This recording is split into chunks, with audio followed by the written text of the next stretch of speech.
some things. Hoping all this shit change for a nigga go insane. I've been going through some things. Hey, damn right. Nigga grind hard to get my fan right. Shit it be easy, we gon' play it like. I would've been living in the glam life. Hey, sometimes like damn life.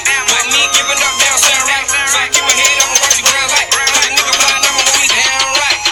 Hey, doing bad. Why the fuck you wanna see me doing bad? Bitch, I'm dealing with my own problems. I ain't trying to argue with your stupid ass. From sun to sun, I'm trying to get some money and stay some hundreds in the. Welcome back to the Coliseum of Fantasy Knowledge. This is the IDP Fantasy Empire. Hitting up that week 12. We're getting closer to that playoff push, that playoff money. Hopefully y'all are in the playoffs, or hopefully you're in position to get in the playoffs.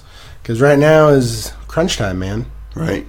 Some leagues, this is actually playoff week on ESPN. It really should be, yeah. I really hate week 12 playoff pushes. You know, like, I don't like ESPN and the way they do that. They do the 12, 13, 14, 15, and 16, 17. Mm-hmm. I think week 17 should be sit everybody and just play DraftKings. Yeah. Yeah, legit. Yeah, that's probably a good idea. Just play DraftKings. Getting college football's coming near an end. We have the Army-Navy game this week. I love that. That's honestly one of the games I watch winning, every Paul? single year. Do what? Who's winning? I'm taking Navy this year. Yes! I got to go with Navy. I like Army, but I feel like Navy's going to take it 2 years in a row. Mm-hmm. I'm excited. Yeah. I always like that, and I hope it does snow. I'm really hoping for it, because it's just a funner game when it's in snow. Yeah, Navy, won 12 years in a row, and then Army won 2 years ago. I actually watched that game with one of my buddies who was in ROTC at the time. We went duck hunting, and then we went back to his grandma's. And his whole family was Army, and it kind of sucked because Army ended up winning, and they rubbed it in. I always like watching that game because it's just one of those. It's a classic every year. It's kind of like watching Classico or watching some of the other big ones. You just find yourself watching, no matter where you're at. You still want to watch it. Yeah, just that tradition, man. Seeing them in their uniforms, it's amazing. Yeah, and then soon we'll have bowl games. I mean, that's coming up real close. A lot of these guys are your team's either bowl eligible or not in college. If your team's out of it, hopefully you find something to watch. I guess. Or a new team. Like Notre Dame. What do you mean, or a new team? Yeah, I'm fucking with you, Paul. Oh, with me? Yeah, brother. Oh, as long as Ohio State doesn't get in, I don't care what happens. Bro, they're going. No, they're not. Texas is winning, and then Alabama's beating Georgia. We're sliding right into 4. Even if Alabama loses, they're still going to be in the playoffs. It doesn't matter. Did you see Alabama being like, "Hey, Georgia, you're in the Big 12, or you're in the SEC. Let's hook you up, man, because it doesn't matter. We're staying in." Yeah, exactly. It's not a bad scheme if you want to do that, because I feel like they can some money.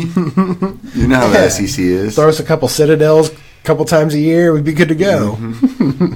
Yeah, I actually listened to a funny not podcast, but an interview with Feinstein, and he was talking about how John Harbaugh, can't beat Ohio State, and he's like, he better hope that Urban Meyer has more headaches and he retires, because that's about the only way he's going to beat him. And I was like, he's probably not true. But they said that Michigan is one of the best defenses in college football, and I'm like, I'm sorry, they're not. They're good, but they're not the best overall. Like, I would take Washington's backfield over anyone out of Michigan. Okay, there's the backfield. And LSU. There's the backfield. Collectively, though. Yeah, I just think Washington's better. Okay. They just don't play in the Big Ten or Power Conference. Okay, they play in the crappy Pac-12. I think Ohio State got screwed with 6, but that's just me. Yeah, Oklahoma's better. This is where we start looking at our lineups and we start honing them. Go ahead and look for those trends in your players. You may have a guy like Tyrann Mathieu who's starting to perform really well. He's that guy that you want to continue to watch, and if he does well in this Monday night game, you're going to want to start him going into Week 13 and beyond. I know most playoffs for us are 14, 15, and 16, at least the way we've designed our leagues. So there's still some time before the playoffs. Go ahead and try and set that playoff lineup this week in Week 13. Week 12. This is Week 12, right? Mm-hmm. Okay. So those of you that are in the playoffs, you guys should have already been doing this Week 11.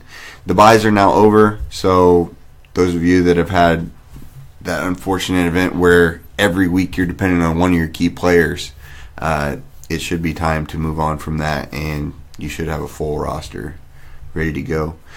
always be cycling out that last guy on your on your bench. Go get a guy from the waiver wire who is the same, or if not, boom or bust. Specifically target those Monday night guys because you may be in a bind if some guy is injured. Say you're running back, especially a key position that's always injured.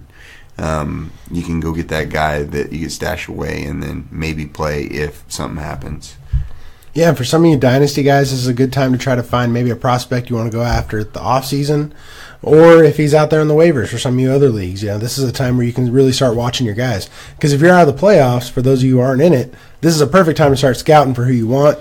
See if you can line up some trades. If you're in a dynasty, you probably want to look at maybe if you want to trade for draft picks, and if you do, who you want to sell, et cetera, et cetera. Yeah, another thing, a lot of teams are locked, especially in dynasty formats, just so the playoff teams can go ahead and make their push for that final hoorah and try and get in the number 1 seed. One thing that I recommend doing is before that last cut where you get cut off from the rosters, go ahead and drop the guys that you know you don't want and go ahead and pick up those guys that could perform in the NFL playoffs. Like the Washington kid from Oklahoma State. For the Steelers? Yep. James Washington? Is it James? Yeah, it is James Washington. Number 28 in college. I don't remember what his number is now. I think it's like 10 or something. Yeah. But if he's available, go pick him up because he may blow up in the playoffs whenever the Steelers need him the most. Or another guy I like is that Samuels kid. Jalen Samuels. Played for NC State. Was an H-back. Something happens to Connor. Connor's been underperforming. I don't expect them to bench him, but maybe some more implementation of another running back in these coming weeks. Yeah, that wouldn't be a bad strategy either. My thing about Samuels is I think he has the ability to be an Alvin Kamara if put in a situation like that, to really be that, what do you want to call it, that H-back in the NFL. Yeah, I can see that. Today was an interesting day on Twitter because I was watching for the Senior Bowl. They were sending out invites today, so that was kind of fun. I like seeing who gets invited at what time. I think I haven't checked in the last couple hours, but as of this afternoon, there were 29 already confirmed. Josh Allen was one of them, so I'm super excited about that. So Senior Bowl's starting. Hopefully we're going to go this year. I'm really wanting to. Especially since some of the guys who I scouted early last year are definitely going this year, the Senior Bowl, so I'm super pumped for it. Everybody loves Mobile, man. There's something about the South End football, it just goes well together. Typically a warmer spot in the geographical spot in the world, I don't know where I'm going with this, but it's typically warmer down in the South, and I enjoy it. I enjoy the way that you're greeted by people. See, I've never been to Alabama, so I've always I've been to. Yeah, I don't think I've ever been down in that area, which is weird because I have family that lives in Louisiana, like in in the Bayou area, and I just never have gone down there. If we go, we're stopping in New Orleans, man. I probably need to because I've not seen some of family over there, so I need to go see them. I still want to go to Mardi Gras because that's like usually right around my birthday. Mm-hmm. One year, I think the next year, it's going to be on my birthday. So, just saying, Fat Tuesday. I would love to go down there for Fat Tuesday. Live like a king. All right, so getting into the injuries from this week, you had Xavier Rhodes, who late in the game had some hamstring issues, but they're saying it's going to be very mild. He'll probably be good to go next week. The Raiders defensive end Jacquez Smith tore his Achilles. He's out for the rest of the season. The Raiders also waived wide receiver Johnny Holton, so watch for him to go to a team and become a superstar. Shaq Barrett will be out for at least 3 to 4 weeks with a hip injury. Yay, because that means we get more Bradley Chubb. The one news that I saw that really sucked today was Josh Bynes is now going to be on the IR with a thumb injury. Hello, Hassan Medic. That sucks. I mean, it sucks for Josh Bynes because he was having a career year. By far his best year he's had. He had played every defensive snap, and then he had also registered 75 tackles, 2 sacks, 5 pass deflections. So, guy was crazy good this year with Cardinals. A frustrating thing about this is Deion Buchanan is not in favor of this coaching staff. and Gerald Hodges is. I don't think anyone's in favor with. I don't think the coaching staff is in favor with the coaching staff. Like I was reading a report that he already maybe ousted after 1 year. Yeah. It's just I don't know what they expected. I mean, they don't have the freaking talent around anybody, but it's whatever. The Cardinals also waived cornerback Ben Wickery, and I was surprised about that one. I did not understand that one, but it kind of sucks because I'm going to have to change my notes.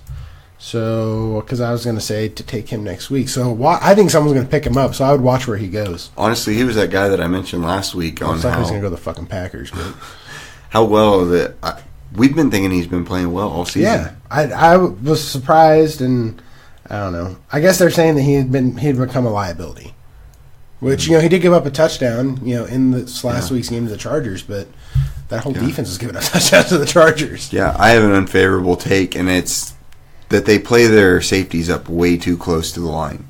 They don't have their safety. They got Buda Baker and they got Antoine Bethea, and both those guys are screaming up the middle to try and get tackles, which is great and all, but how are you going to protect that back end if you don't have somebody back there? Your corners are literally on the corner trying to hold it down. Mm-hmm, trying to do it all by themselves. And it's really tough for guys to continually get picked on to prevent that. That being said, any game that I've watched of him, I thought he played really well. Yeah, I thought he did too. So, and again, I don't know what Steve Wilkes is going to do, if he's even going to be a coach next year. I don't know what's going to happen. Keep to Leave is coming off the injured reserve, and he'll resume practicing this week. So he may play, but I would doubt he plays this week. He'll probably play the next one. Other than that was really it. Some guys left, but they all came back in their games. So luckily, we didn't have a ton of injuries this week. All right, so I'm going to kick off with I think I'll do 2 back-to-back since I have an extra one. We'll do Thanksgiving games. Hope everyone had a good Thanksgiving. We didn't even open that at the show. We're kind of assholes. But I hope everyone had a good one. I at least got one plate of food, then I had to leave to go to work. So you always talk about this rice. How was it? Oh, my God, it was so good, man. And it's hard to explain to people who are like, what the hell is rice? But it's this rice that's also, it has like beef broth in it and like sliced mushrooms, and it's cooked in this rice pot that I've known since I was a little kid. It's this brown glass rice pot, and it's cooked. I know it's got beef broth, some chicken broth. Oh my God, it's just so good. That is literally the staple of my Thanksgiving. Like, I show up because I love my family, to be fair. But if the rice wasn't there, I don't know if I'd show up sometimes. Really? But they always know. Not worth it, huh? Like, what's great is the 3 people in my family who love it are me, my cousin Brett, my cousin Aaron. Brett and Aaron weren't there this year, so I had a lot of rice. Like, my plate was pretty much half rice, and then I put the other stuff in little pieces. At your family dinner, I know this is a big problem at mine. Everybody kind of brings one little item, one side dish. And there's always that side dish that you really love, and it's always finished. Mm-hmm. Is your rice the same way? They've gotten smarter, and they make 2 batches now. Okay. Because that's usually how it goes. And this year was also supposed to be our year to have all of our family, which I have 8 cousins on my side, and they all have, at least a minimum of 2 kids. Shout out to my cousin Sarah, who I just found out is pregnant again, so super excited for them. Didn't they just have a baby? Yeah, well, Simon's almost like 2. Different. Not Brett. But yeah, well, I just found that out, and I'm kind of mad because I guess everyone found out that night I went for family dinner. That Sunday night I was off to watch Green Bay play the Patriots, and I guess they told them before I arrived, and then no one told me. So I found out like a week later. But it's cool. It's whatever. As long as they name him after me, I don't care. But anyway, this is supposed to be the year that all our family is going to be there, but since Brett, who you just mentioned, had a kid, they were gone, so we still had a lot of freaking kids in that house. So I was excited. I got to see my cousin's girls, and I love those little ones. They're hilarious. It's also fun to yell at the football screen because I have Bears fans in my family, so I was giving them a lot of crap. I'm like, Joe, it's funny, the last 2 years the Bears played on Thanksgiving, you didn't want to watch it. Why didn't you want to watch it, Joe? I was like, oh, it's because they're good this year. I forgot. And so, again, if the Bears are good, they still suck. So, the first game of the day was the Bears at the Lions. And it was a game that was played, I guess. I'll start with the Lions. Quinn went 7 for 7, 1 sack, 1 tackle for loss. Ford went 6 for 5, 1 tackle for loss, 1 pass defense. And Jones went 6 for 4. Snacks really had a good game. He did have a coverage sack. Again, he does do work every time. I'm surprised. I was kind of hoping he was going to be in the top 3, but it just didn't work out that way. The Bears barely ran the damn ball. I think Jordan Howard had 2.4 points in my fantasy game, so he did me nothing. Ansa's really popping for me during this game. He was taking on double teams, and he was also getting to Chase Daniels, who was the quarterback for this one. Slay gets a push, and Slay gets a push off, and Robinson makes the catch. Don't know why they didn't call it. I think the refs missed a lot of calls in this game. To be fair, just me being unbiased against both teams because I hate them both. The one that really irritated me, and I don't know if you saw this play or not, but Jared David, he gets pick played, and Mazzell Jr. or Mazzell Sr. He scored a touchdown. Man. They threw a flag and then they picked it up. It was a pick play. Because the dude picked him was like, oh, I was standing here waiting for a pass. No one does that in the NFL where they just stop the route and go like this. No one does it. Right. Like, that never happens. They don't throw their hands up and sit here like this. That was a flag. That should have been null and voided. Because Jared Davis, I think, had him. Like, he was there right with him. And then got picked and he was open. That crap pissed me off. Because I'm like, are you serious? That was not a touchdown. Even my dad, who doesn't know all the ambiances of football, was like, well, that's a foul. Like, the guy stopped him. But it's whatever. Yeah. Ansa almost gets a sack off the edge, but can't bring down the backup quarterback, and he ends up getting out and getting the ball away. Lawson keeps getting beat by speed. That's something that I've seen 3 or 4 times this game. A little bit of separation, and that was all it took. Robinson gets chippy at the end of the game. It was on the kneel down, and he got right in the center's face and started pushing on him. I love that, even at the end of the game. Still love it. This is surprising to me. Last week I saw Ford play, and I didn't think much of it. I thought he played good for coming in for Tobar, who I believe got a little dinged up. But I saw him a lot, and I even wrote down here that he may appear on the stat sheet, and he was actually the number 2 tackler. That's a guy who, if you want a deep stash, I think he may be one. I mean, I don't know. His last name is Ford, and he's playing for Detroit, who's owned by Ford. I mean, come on, man. There's something special there. But, I mean... I don't know this guy, honestly. Yeah, and the thing is, I didn't know him until he started playing. And I was like, oh, who is this guy? So, this is 2 weeks in a row, though, I've seen him show up getting targeted. So, and he's been making tackles. All right, for the Bears, you had Smith go 11 for 7, 1 sack, 1 tackle for loss. You had Fuller go 8 for 7, 2 pass defenses, and an interception. And Trevathan went 8 for 7, 1 tackle for loss. It looks like Calhoun was being targeted early in the game, and it did continue throughout. Smith closes and makes a very good one-on-one tackle. Goldman is making stops in the run game, which I do love seeing because I was a big fan of his at Florida State. Prince takes out Amos, and or vice versa. I'm really not sure who took out who. They both weren't really seeing where each other were. It's like 2 outfielders going for a fly ball, and they both just clipped each other. Did either one of them come down with it? No, they were actually away from the play. Oh. Like, they ran away and hit each other. Prince came out for a couple plays, but then came back. I thought he had a concussion, to be fair. Amos can't stop Blunt, and he finally gets in the end zone. Smith breaks the line on a C-gap blitz. Like, that was a classic, just straight up the middle C-gap. Shed it, or just didn't even have to shed, really just moved one guy over and took that gap. Bears hold really late in the red zone. They really clamped down better than I thought they were, but I really think Kerryon Johnson not being in this game changed a lot of it. Because I like Blunt. I did like him for a lot of years, but Kerryon Johnson's a better running back than him. Oh, for sure. I mean, he just makes that, like last week. One's dynamic, the other one's just a hammer. Yeah, last week I'll even give you, they were down the goal line, 1st and goal. They tried to hammer twice with Blunt.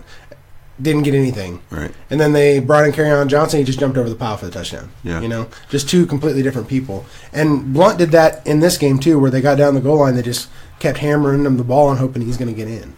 Yeah, this is one thing we've noticed watching all these football games this season, last season, past couple seasons, honestly. But there are certain play callers that are archaic, and they will literally run LeGarrette Blunt 3 plays in a row and be like, why didn't we get the touchdown? I guess we're going to take the field goal. Yeah, exactly. But it's okay to bring Blunt in and run him the 1st and 2nd down because it almost seems like it's obvious that that's what you're going to do and that's what they expect, especially when you're on the 1. And then that 3rd down, you bring in that scat back who can kind of do everything. And, well, he's not necessarily a scat back. He's just a dynamic running back. Yeah, he's more than a Theo Riddick. Theo Riddick right. is more of a scat back. Right. But you bring in a guy like Kerryon Johnson, and you can play action, you can do a rollout, you can pitch him the ball, you can do a counter. You can really do a lot with a back like that. Yeah. and it doesn't make it so formulaic where the defense knows what's coming. Yeah. Formulaic, a.k.a. Mike McCarthyisms. Right. I'll get into that. Or Jason Garrett. I'll get into that later. Okay, so... Dang, that was a perfect segue to my game. I'm almost done. Right. I'm almost done. Jackson had a pick six, and at this point, I'm not even surprised anymore. Seeing Jackson just flow down on the ball and grab it and run it back, I feel like we're seeing this every week from him. And I even wrote in my notes, I'm sure when I'm writing this, Buck will be flexing as I read it out loud. I literally have your mannerisms marked down for what I was reading. If he wasn't texting, he would have flexed. Fuller is coming up clutch with a pass breakup and then a pick later on a bad Stafford throw.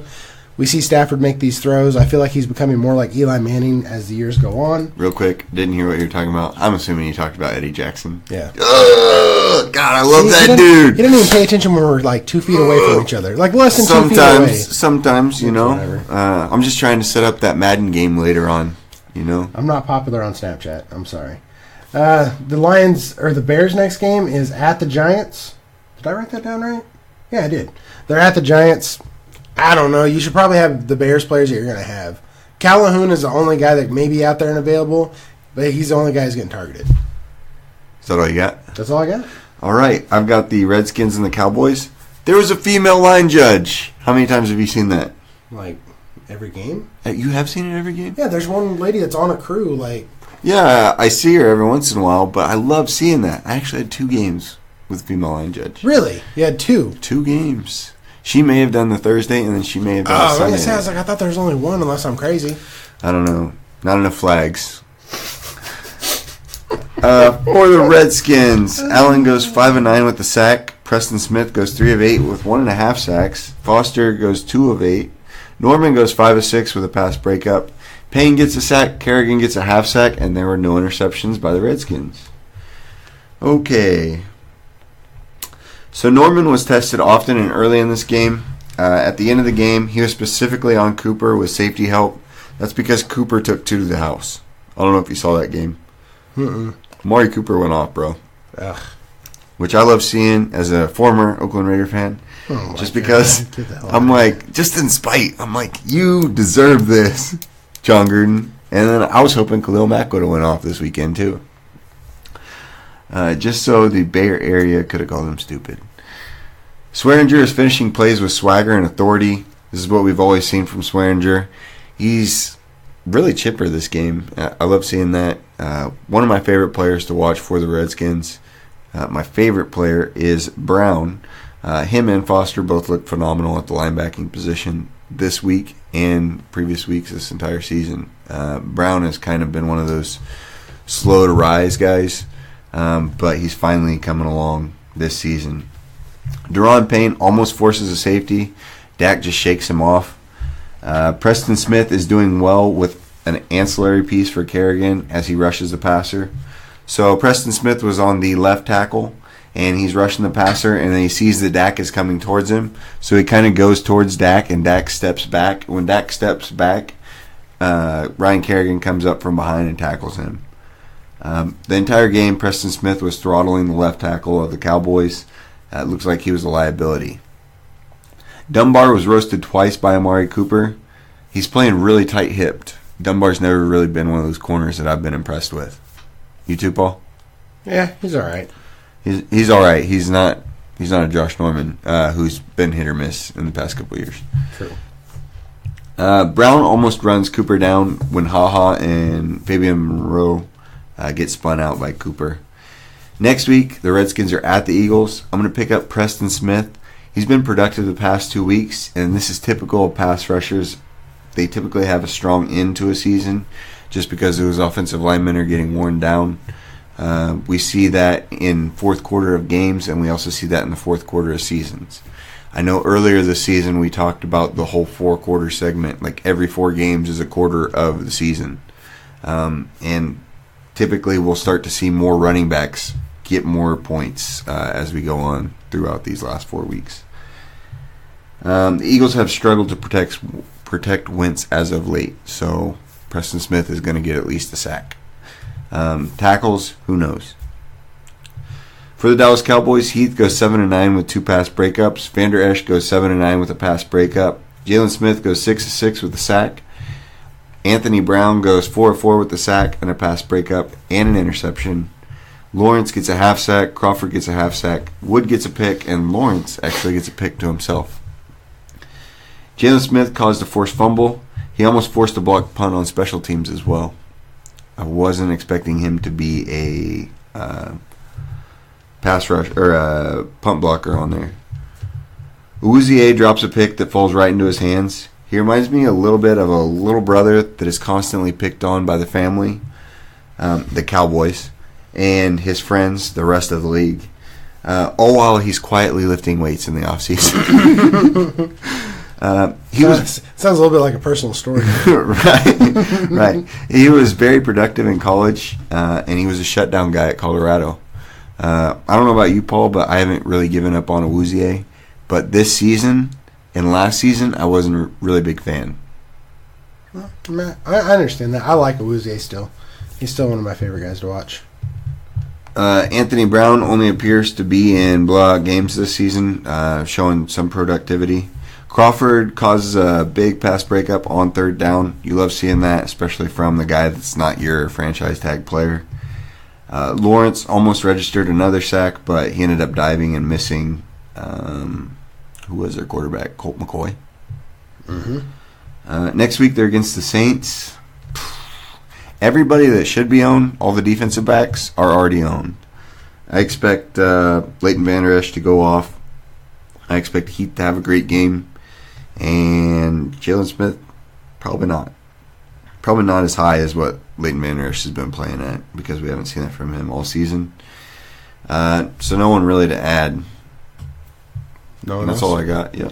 All right, my other Thanksgiving Day game was the late game.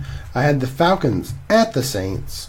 As you can probably tell, this was a fast game. This game was 25 minutes on condensed form. Nice. It was magical.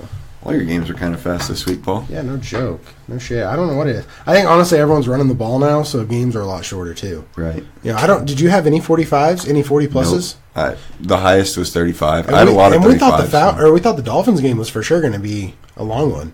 I did not check the Broncos game, though, because I watched that one live. But that one could have been a longer one, too. But, yeah, none of them have been really that long. So, apparently, everyone's running the ball. And speaking of running the ball, you have the Saints. So, the Saints defense, they go Eli Apple, 10 for 8, 1 pass defense. Bella goes 7 for 7, 1 tackle for loss. Anzalone goes 6 for 6, 1 pass defense, and 1 forced fumble. The Saints are giving up yards on the first drive, but Marcus Williams gets a forced fumble turnover inside the 10-yard line. Anzalone was looking hungry on the first two drives. I feel like he was playing a little extra. Was he playing juiced? I don't know, man. Maybe him and Clay Matthews have gone to the same barber, get the same haircut, and it's been swapping stories. I don't know. Or spit. Yeah, whatever. I like seeing Davenport out there. He makes a tackle for loss. It's good to see him kind of out. I mean, he's kind of been dinged up, so they haven't been playing him as much. But it looks like he's definitely been hitting the weight room. He looks a lot buffer than he did in the off season, so not too bad.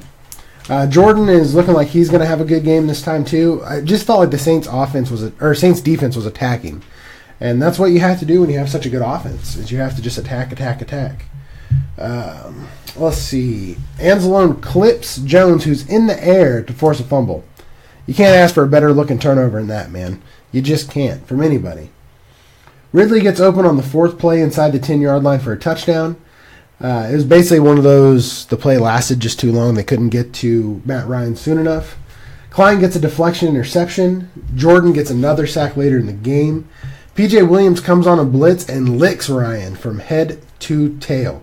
Or head to floor, head toe, whatever. He destroyed Matt Ryan. It was good. Hit him right in the chest. Lattimore with a strip on Ridley on the very tip of the end zone and ended up getting a turnover. Their next game is going to be at the Cowboys. It's going to be a Thursday night game, so they get 2 Thursdays back-to-back. Honestly, with the way the Cowboys are going to try to attack them, I think they're really going to try to force the ball for a while, see what happens. They're going to probably run the Davenport side. So I can see Davenport, if he plays the whole game, having some good yardage. Or good tackles. I don't know what the hell I'm talking about. You're going crazy, Paul. I guess, man. All right, for the Falcons, you had Olakun go 10 for 5, Campbell 7 for 5, 1 tackle for loss, and Reed 4 for 4. That was it. I thought he had a tackle for loss. I'm crazy. Which read? Which read? Oh, for the Falcons. Yeah. Yeah, not What's that his Reed. name? Brooks Reed. Yeah, there you go.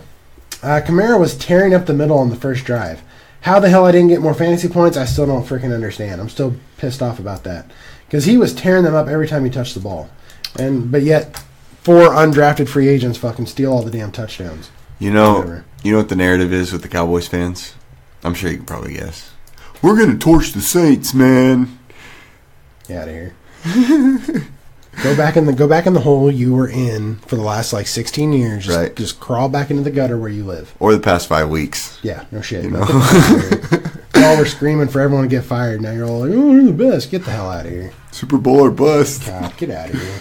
You played a team with a quarterback who snapped his leg in half last week. Good God.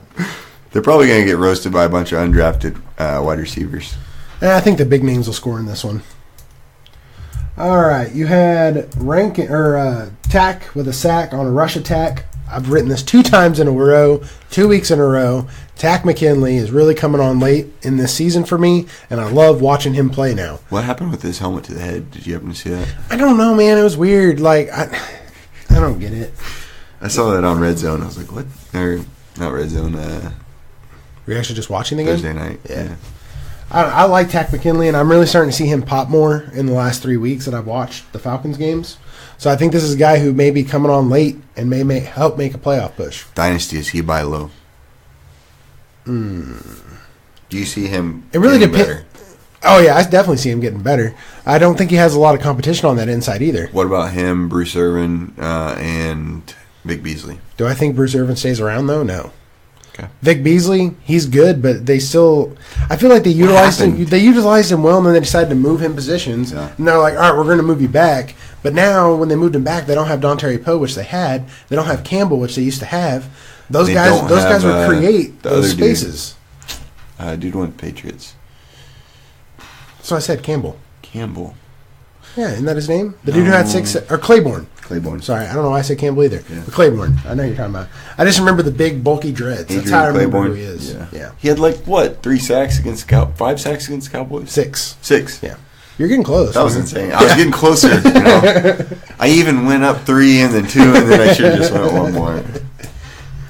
Rankins gets a sack and does the big boy shuffle again. I think that's his trademark dance now, and I love it. So get a sack every week because I love seeing it. The running game brings down 9 in the box, and then there's basically another no-name player who gets a touchdown for the Saints. Breeze is thrown to whoever the hell he wants at this point.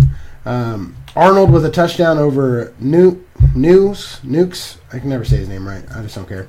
Hill bulldozes Campbell. That's right. Hill bulldoze Campbell. Andre? No. Campbell. For the Saints. I don't know Campbell for the Saints. Or for the Falcons, I mean, sorry. Devondre Campbell. Is it Devondre? Yeah. I've been saying it. Tyson Hill? Yeah. Yeah. That kid's good. I like watching him play. Dude. I like watching him play. Imagine if they did that with Lamar Jackson. I don't know. We'll see this. We'll see this week what they're going to do. I don't think Flacco. Like if they would have done something better. I don't think Joe Flacco is good enough to work with him. That's the problem. And honestly, I don't think John Harbaugh. Is it John? This one's John. I don't think John has the stuff to actually the mind thoughts to do that. Yeah. I don't think he's that creative. Is what I mean. Right. So their next game is actually going to be at Baltimore. So great segue into who they're playing next. So they'll either get to find out if they're playing Flacco or Miller. If they play Miller, again, I'm still telling you all, if Deion Jones is still out there, get him. I think he's going to play this next week. I think they've waited enough, and I think he's been practicing enough this week so far that I think he's going to play. You think anybody's dropped him? I bet you there are people who dropped him. Depends on the size of your league, but I'm sure there's people who dropped him. I'm sure there's some fresh IDP leagues that have been like, Jones isn't back. I'm dropping him. Yeah. I'm sure there's a lot of people who did. If not, please go pick him up because you'd be dumb not to. And there are small leagues too. We do have a lot of listeners that talk to us about start ones. Mm-hmm. He's a guy that if you have 2 guys and that second guy isn't working out, go pick up Jones. You're going to need him in your playoff push. You will.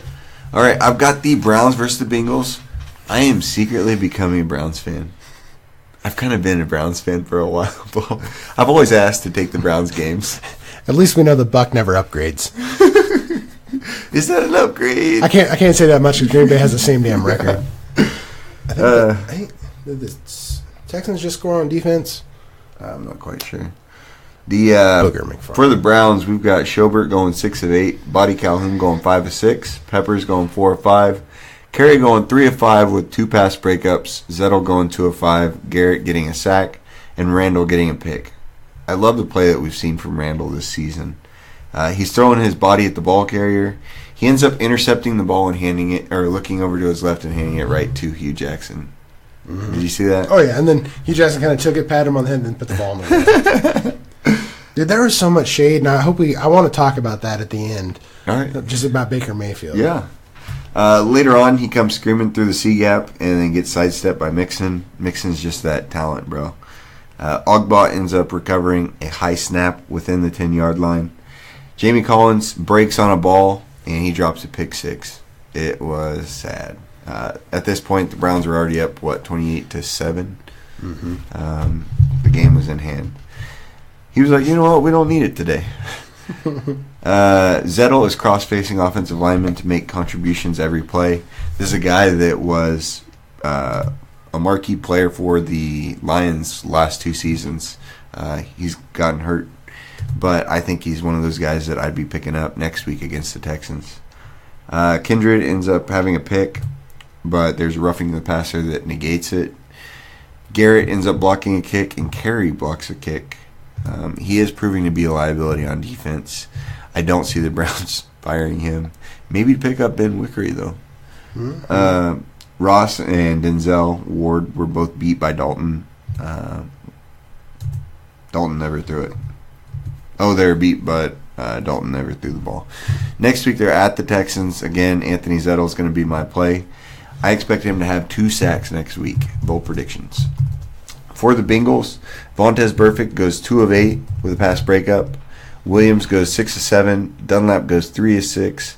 Evans goes 3 of 6. Bates goes 5 of 5 with a pass breakup. Bates was the only guy that got all of his sacks as solos, or tackles as solos. Unfortunately, there were no sacks and no interceptions for the Bengals. Bates continues to play with aggression. He does a great job snaking through the offensive lineman to find the ball carrier. This is something that I really enjoy watching whenever I see Bates out there on the field. This is something that Paul mentioned whenever he was coming out this offseason, whenever we talked about the the premium podcast. Mm-hmm. You can always find those. It's $6.99. You get access to them for a year. So if you buy them now, you'll have access to this year's and access to next year's premium podcast. You can find that on our website. That's idpfantasyempire.com. You can find us on Twitter at idpempire, and you can email us idpfantasyempire@gmail.com. Denard has helped in run support and in the curl flats this game. Burfict is finishing piles as they're standing up. What do we expect from Burfict? We expect this every single week. Surprised he hasn't been suspended yet at this point. Me too, honestly. But they still play the Steelers one more time, don't they? They do. Oh, thank God. Brandon Wilson, a 6th-rounder last season, is a safety from Houston in his collegiate career. He ends up getting bodied by Nick Chubb for a wraparound touchdown. I didn't see him much the rest of the game. So. Doesn't that straight remind you of college football, though? Yeah. You see that all the time in college football now. This is the wraparound. Niall Scott crosses the left guard to flow to the running back. Williams blows up an end around. Honestly, I've been really impressed with Williams. I think he's the MVP for this team this season. Versus the Broncos, no one really to add for me for the Bengals. Their linebackers, they're in and out, given the injuries. Preston Brown, I don't know if he's coming back. If he does, that's going to kick Evans out of the outside linebacking spot. It's going to slide Burfict out to the outside linebacking spot and move Preston Brown inside. And then Nick Vigil hopefully comes back at some time, too. Please, God, I need a playoff push. Vontaze Burfict did play the mic this game. Yeah. So, Paul. Surprised I can understand what the fuck he's saying. Paul, what do you have to say about the Browns and the Bengals? I didn't really catch all that. Oh, well, you didn't catch the shade after the game?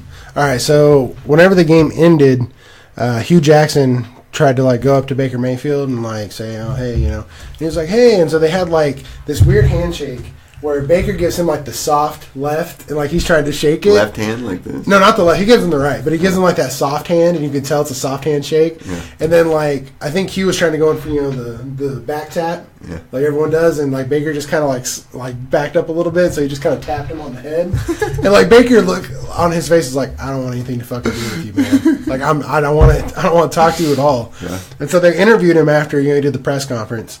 And they're saying, like, well, what was that? And he's like, well, he went to, he's plays for our division rival now. And, I can't, it is what it is now. Yeah. And he, again, you have to go and watch verbatim, but I've seen it so many times today. He was just like, it's hard for a guy who wanted us to play for him, but then he goes to a division rival. Yeah. And I was like, oh, shit. And then at the very end, he was like, yeah, we did good, and, we believe in the players we have here, and, we believe in the people who are calling our plays now. What is funny, because Hugh Jackson didn't call the plays. Todd Haley called the plays. Like, why are you putting it all on Hugh Jackson, man? Right. He wasn't calling the plays. And he didn't even do anything with the Bengals either. Like, he wasn't even calling. He was basically, he looked like Marvin Lewis's stunt double. That's basically all he did. There was a moment whenever he took over calling the plays, though, at the end of the season. At the end of his tenure with the Browns, because Todd Haley and him got into it. Yeah. I know we talked about that in previous podcast. I landed the first time I watched it. I was like, oh dang, I kind of like Baker Mayfield now. But then I went back and watched it. And I'm like, well, why is he talking about people who are switching teams? Because if you do recall, he went from Texas to Oklahoma. Yeah. So why are you dogging someone who goes to a division rival? Right. You did the exact same shit. That's true. You did the exact same thing in college. But this is Baker Mayfield, man. He plays with chips on his shoulders, and that's how he's always been. That's how he always will be. He'll find chips on his shoulder everywhere. I just can't wait till him and Jalen Ramsey get into it one day, get in a fist fight, Leonard Fournette and Shaq Lawson style, without the helmets. Just fist fight each other. It's okay. Yeah. All right, so my next game was the 49ers at the Bucks. Probably the most boring game I watched if I had to choose, because all these jerseys blend into each other, and I hate red on red, but it's whatever. For the Buccaneers, or actually I'll start with the 49ers. For the 49ers, you had Lee, which is a linebacker who you really probably haven't heard of. I know I was looking to who the hell that was as well. He went 7 for 6, 1 tackle for loss.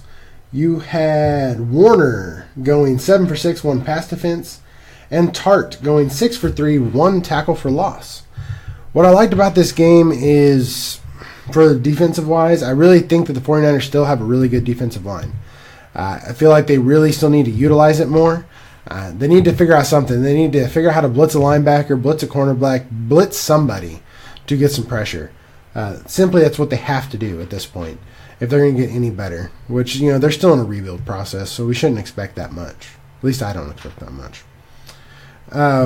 You have the D-line, again, looking good in the first half. Every time I see Buckner, I'm drawn into watching him on the defensive line. I always seem to spot him early, and then I end up watching him for 3 or 4 plays in a row. And he's just that guy who drags that attention. And he does. He shows up on the stat sheet, too. Buckner was the 4th tackler. He went 5 for 5, I believe, 1 sack, 2 tackles for losses. So he still had a really good game. Lee and Warner are working really well together. It's good to see this tandem working together because we'll talk about Reuben Foster at the end of it. Tart is being targeted over the middle quite a bit in this game.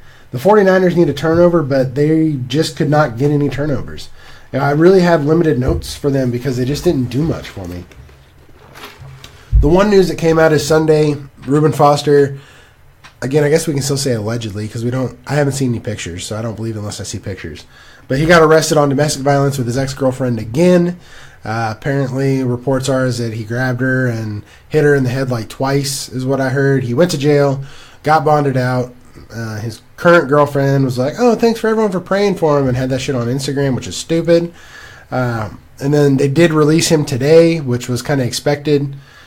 John Lynch's press conference, or he was in the locker room or outside the locker room talking to reporters, I thought was complete garbage because it's one of those, don't give me the, he put himself before the team. That's not what that's about, man. It's about the fact that it's about the fact that he punched a woman in the face again. Yeah. He got off for with the fourth time? Yeah. Good It Lord, happened man. in Alabama too, right? Yeah. The piss test and everything happened.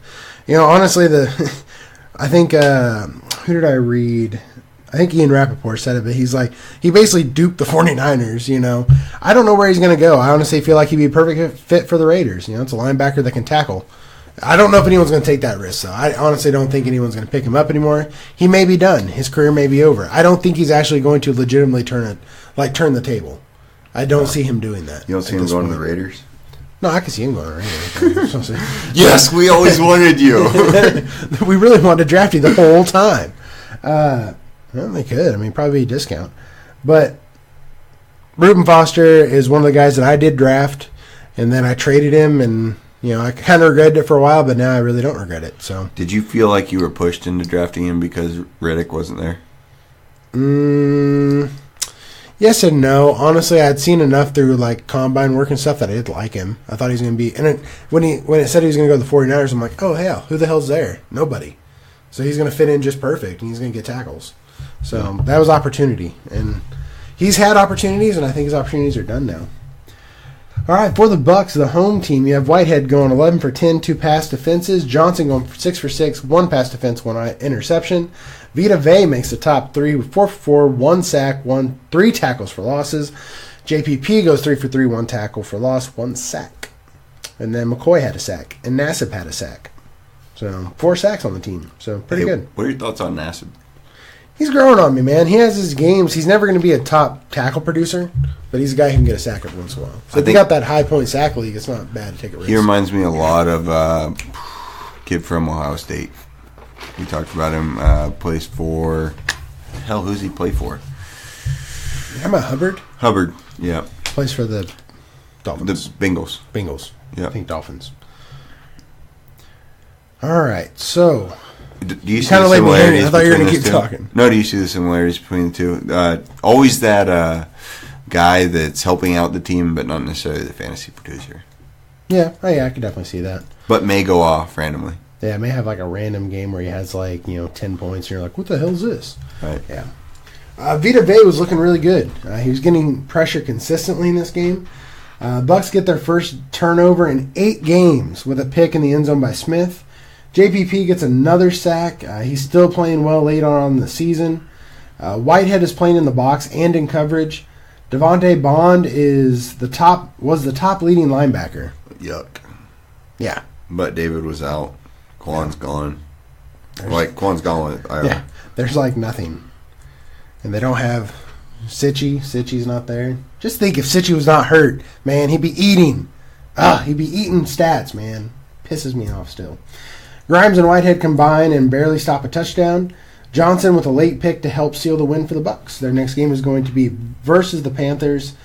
Panthers, I don't know, man. This could be interesting. They're on a 3-game skid right now, so hopefully they turn it around somehow and figure out. I think the Bucks, I mean, if I'm looking at them, I like Vita Vea, but I don't think he's going to produce back-to-back like that. It's just hard for me to pick anyone besides Whitehead and Johnson, who have been the 2 guys who've been kind of carrying the bulk of the load so far. All right, and that's it for that one. It's all you. All right, I've got the Jaguars and the Bills. For the Jaguars, Telvin Smith goes 7-9. Hayden goes 3-7. Campbell goes 3-4. Aubrey Jones goes 3-4. Ramsey goes 3-4 with the pass breakup. Church goes 3-3. A lot of low tackle percentages. This kind of tells you that the Browns kind of threw the ball around. Or if you're just looking at the box score, you assume that everybody decided to miss tackles this week. It was a little bit of that too.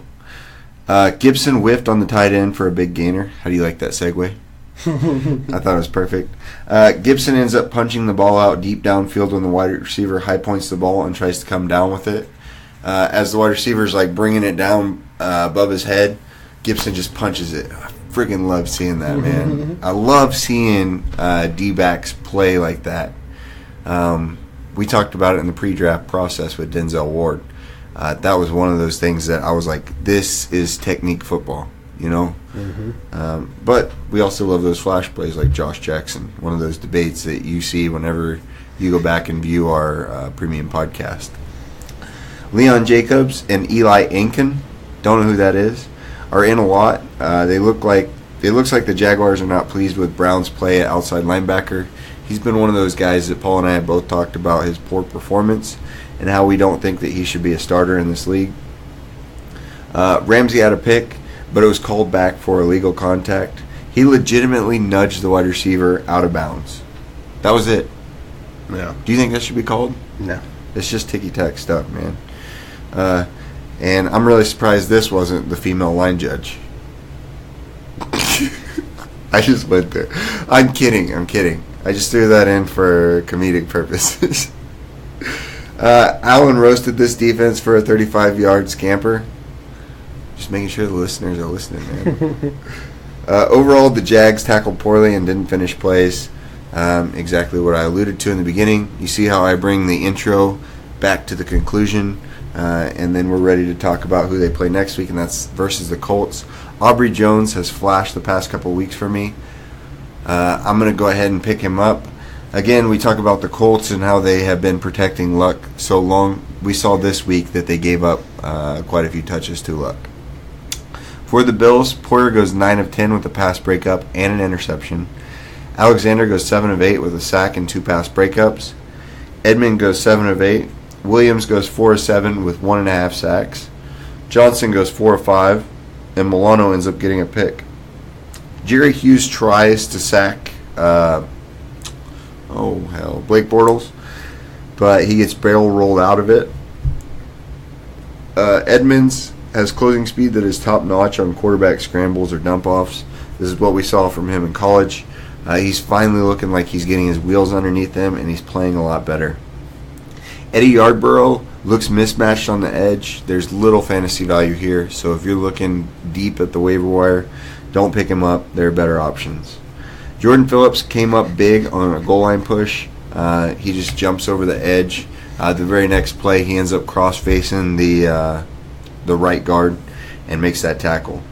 Milano is always in the right place at the right time, bro. Yeah. Always. That's why they called him Little Luke. And I see it again. There's a tipped ball, and the ball's just hanging there, and he comes out of nowhere, and he's like, whoop. Where did Matt Milano go to college? Boston College. Boston College? Okay. Yeah. He was one of those guys that I stashed away. I think I got him in, 7th or 8th round. And I was so happy, and then I waited all last season. He was on my taxi squad, and I called him up. I was like, yes. I'm going to continue to harp on him. I love that dude, man. I may get a Matt Milano jersey, bro. Get one of those nice white ones with the red letters, bro. Do it. It looks good. Do it. It's my dude. Levi Wallace is playing good with regards to the NFL, but little fantasy production. I didn't really see a lot of tackles.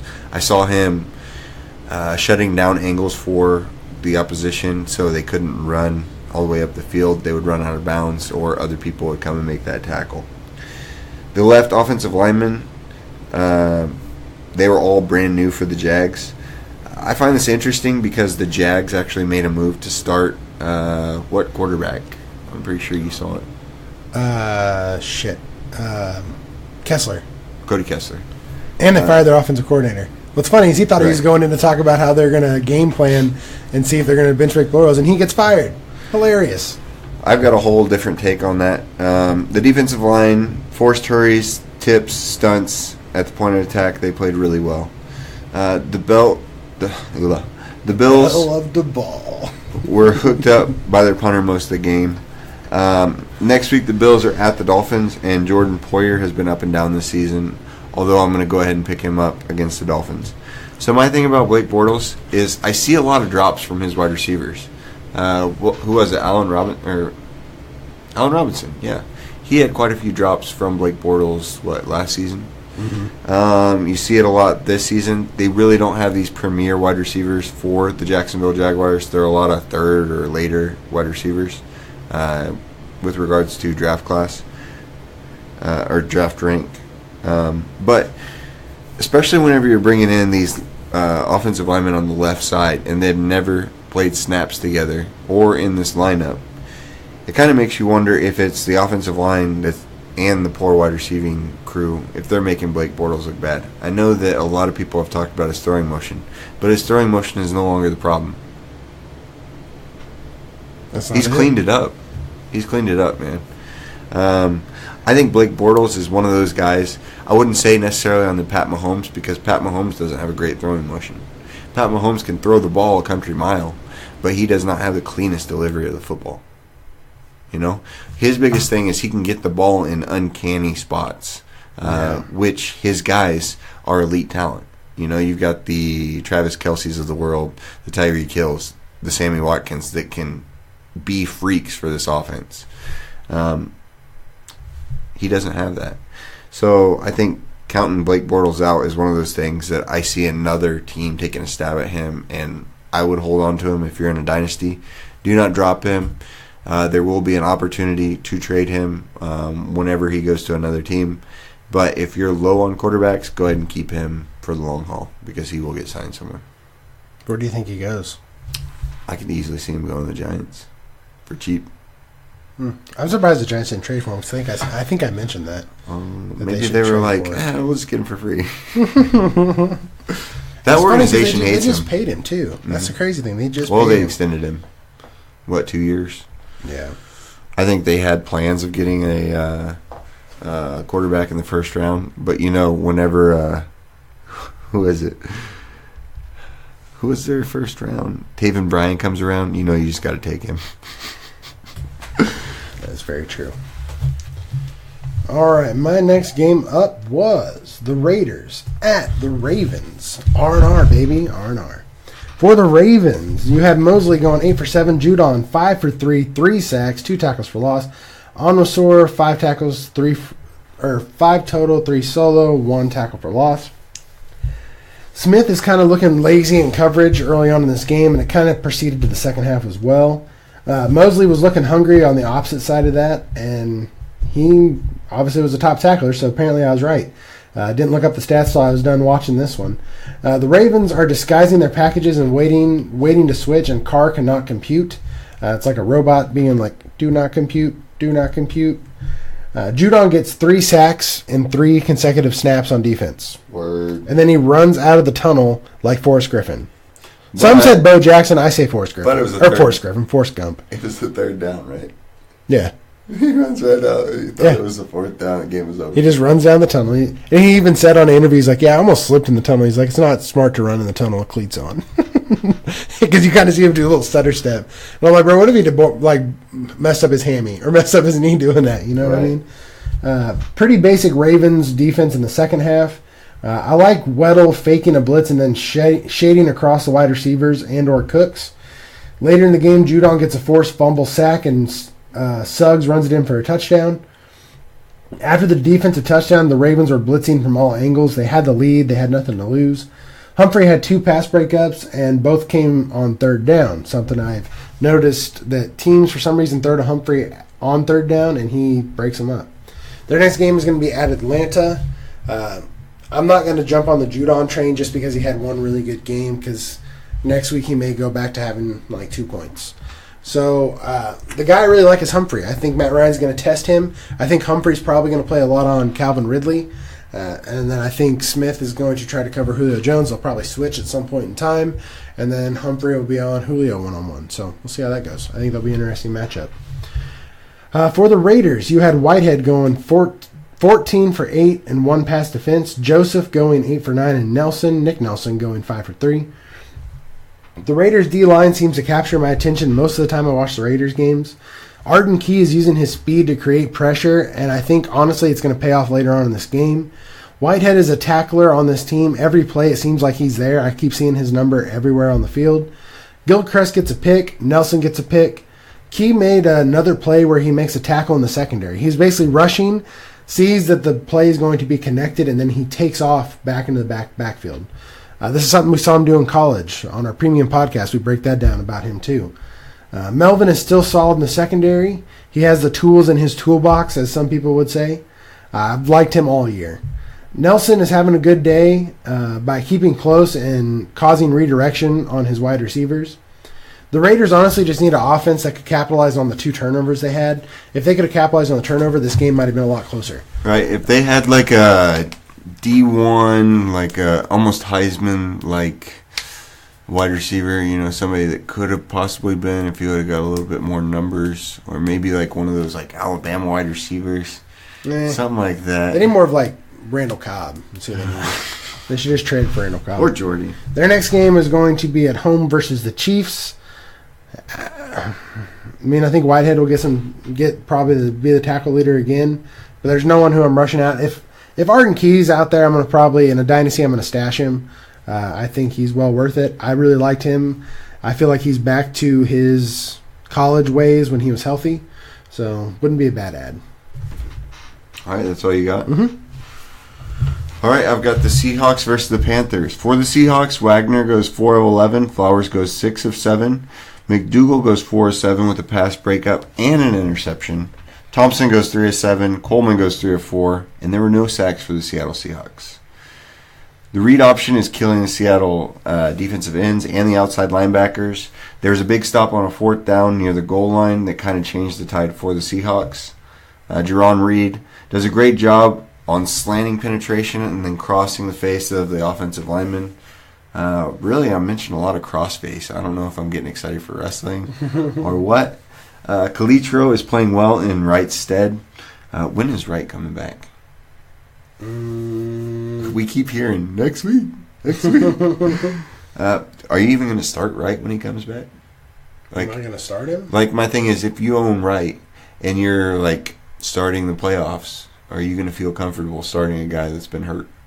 I don't know, man. It depends on where I'm at. I typically wait until week 2 to start a guy coming back, especially in the fantasy playoffs. So if you're really desperate and you absolutely have to start somebody, go ahead and start those guys.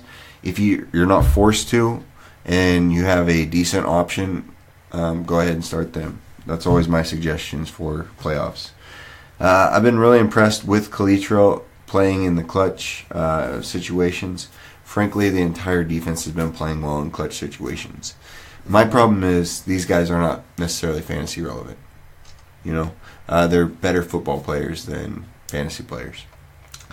And we walk that tightrope a lot. There are a lot of players, and this is kind of what we're here for, is to tell you, hey, this guy missed this, this guy did that, this guy could have done this, but it got called back, like Jalen Ramsey had a pick.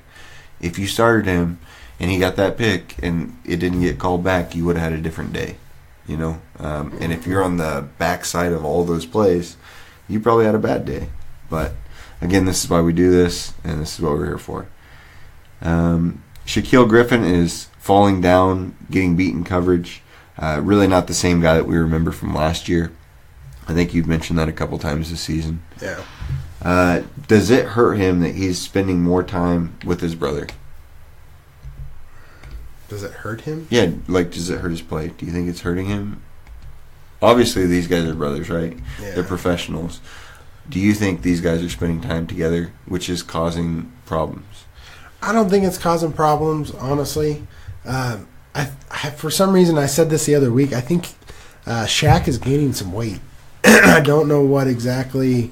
I don't know if it's just something that I'm just noticing now, but I don't know, man. He was producing so many good points for me last year, and then now I'm getting bupkis. Yeah. So I don't think there's ever anything wrong with playing with your brother, because I feel like it's also, I think it's a hype thing. Yeah, and I think they can. I think they can hold each other to a higher standard as well, because I think that's how they are. Mm-hmm. So I see that. Yeah. If only the dad would have spent more time with Shaquille. Delano Hill has a good read on the screen, and then he blows through the ball carrier. Flowers is coming downhill on the running back as soon as he receives the ball, and he makes a bone-crushing hit. It looks like he appears to have scuffed his shin. I saw him on the ground. He was pulling at his leg. He was back in the game shortly thereafter. Later on, he ends up causing a fumble. Speaking of fumbles, McDougal tips the ball to himself and fully extends and makes the interception. In regards to fumbles, Mingo causes a fumble and Wagner does as well. All these fumbles result in a Carolina recovery. That's tough. Yeah. Those are 3 drives they could have shut down, but unfortunately they couldn't. Next week, they're against the 49ers. I would say Flowers if he's available as a quarterback designated spot, but he's not necessarily one of those guys that I expect to really go off against the 49ers. What about you, Paul? If I had to choose anyone, I don't know. I'm just going to stick with whatever you went with. Flowers. Yeah. All right. 'Cause I don't know if there's anyone else that I trust. We've got the Panthers. Luke Kuechly leads the team. He goes 4-12. Those of you that started him, you got what? 4. That's 8. 8 plus 4. That's 12 points. That's a bad day for Luke Kuechly. Thompson goes 5-7 with a sack. Davis goes 4-7 with a pass breakup. Reed goes 3-7. Short goes 2-6. Munnerlyn goes 4-5. And Bradbury gets a sack. It seems to me that Bradbury is on a QB blitz the first drive of every game. Have you noticed that? At least coming around the edge. Now that you mention it, yeah. Dante Jackson ends up leaving the game early in the first quarter. Sucks. He is replaced by Corn Elder. Again, I always want to mention this. It's kind of a corny joke. Corn Elder. We typically think of elders as older people or people that are wise. Corn Elder played for the Corn Huskers in college. Mm-hmm. Meaning he's got that old wisdom as a Corn Husker. Plays corner back. Elder is roasted like an ear of corn by Wilson repeatedly. He was taken out as a backup third corner, playing that nickel spot. And then he ends up becoming the fourth corner at the end of the game as the nickel in this game. Addison never gives up on plays and continuously chases Russell around the pocket. He ends up forcing a strip sack. But Russell Wilson gets the ball away. He had the ball reared back, and then he was right there and couldn't capitalize. Munnerlyn was beat continuously in this game with coverage. Munnerlyn is one of those guys that randomly blows up. And next week they're playing the Buccaneers. And what does Jameis Winston like to do? He likes to turn the ball over. He's not going to. Come on, He's bro. not going to at all. No turnovers. Captain Munnerlyn's getting 2 picks. No, he's not. All right. Thompson ends up causing a fumble, but it flies out of bounds. Tampa Bay Buccaneers are hosting the Carolina Panthers next week. Captain Munnerlyn is playing nickel, but really the only one we don't expect to be owned in this defense that is going to produce a lot of points. You're starting Luke Kuechly. He's going to continue to destroy those running backs, and he may end up getting a pick as well. We haven't really seen that big game from Luke this year. Winston is not going to throw 3 picks in a game, man. He never has in his entire life. I'm sorry, I can't do that with a straight face. Yeah. I apologize. I just couldn't do it anymore. All right, my next game was the Pats at the Jets. Not a lot of notes on this game just because this is how both teams play and that none of one really stood out for me. I guess the Jets were also wearing Gotham City hoodies, which I thought was cool, but everyone else's, Green Bay sucked, so I didn't really care after that. It was very depressing to me. And it's what it is, I suppose. But I do like watching the Jets still. I still like watching their defense. It just sucks that they play the Patriots every year, twice a year, and they lose twice a year to the Patriots, give them wins. I honestly think they could have been in this game as well. So, first off, I'm going to start with the home team, which was the New York Football Jets. They had Williamson going 11 for 3. You had Adams going 10 for 7, 3 pass defenses, and Roberts going 8 for 7. If you want to, you can throw in Lee with 6 for 4. Claiborne can't keep pace with Edelman, and the Pats get a big gain early on in this game. Adams smothers Gronk on a third down throw. Gronk does get the better of him later with a touchdown catch. And then later on, Gronk out-catches Claiborne. I mean, it's just a great catch as well. The Jets are getting hits on Brady, which we haven't really seen a lot of teams do that. Adams with great coverage, and Gronk had to play defense on one play. That was really the matchup that I ended up really sticking to and watching a lot further. The Jets get a hold in the red zone. Great coverage all over the field. I feel like also what the Jets were doing is they were allowing Tom Brady to have time on a couple plays, and then the next play they just speed rush. So I don't know why they couldn't just consistently bring pressure. I felt like they should have more. They've struggled to get pressure the whole season, man. The thing is, when they brought pressure, it was good because it made Brady have to either get rid of the ball really quick or, because Brady ain't going to scramble for shit. Right. He hasn't kissed enough kids to make that happen where he can actually be mobile again. Get So, those souls. Honestly, he folds a lot if there's pressure. Yeah. If He'll you just can throw give it him out. pressure, bro, he'll just He either almost- crumble or he'll throw it away. Yeah. Like, he don't mess with He it. twists his body and throws to the left. Yeah, he doesn't mess with it. He's like, nope, not getting touched. not going to happen. For the Jets, their next game is going to be at the Titans. I still really like Claiborne's play. I think he'll rack up a few more tackles next week and be relevant again. And I still really like Roberts. I've been on him all year, and I think that he's a really good cornerback. He's producing good numbers for you. If you can get him, he's a good flex option for cornerbacks. I like him a lot, or D-back spots, whatever you have. For the Patriots, you have Chung going 13 for 7, 1 tackle for loss. Van Noy 5 for 5, 1 tackle for loss, 1 pass defense. So you go from 13 and 7 to the next guy being 5 and 5. So big disparity there. Hartman going 5 for 4. McCourty went 5 for 4. Roberts went 5 for 3. So really, you didn't have very many tackles to go around in this game. Roberts is breaking one-on-one tackles for a loss.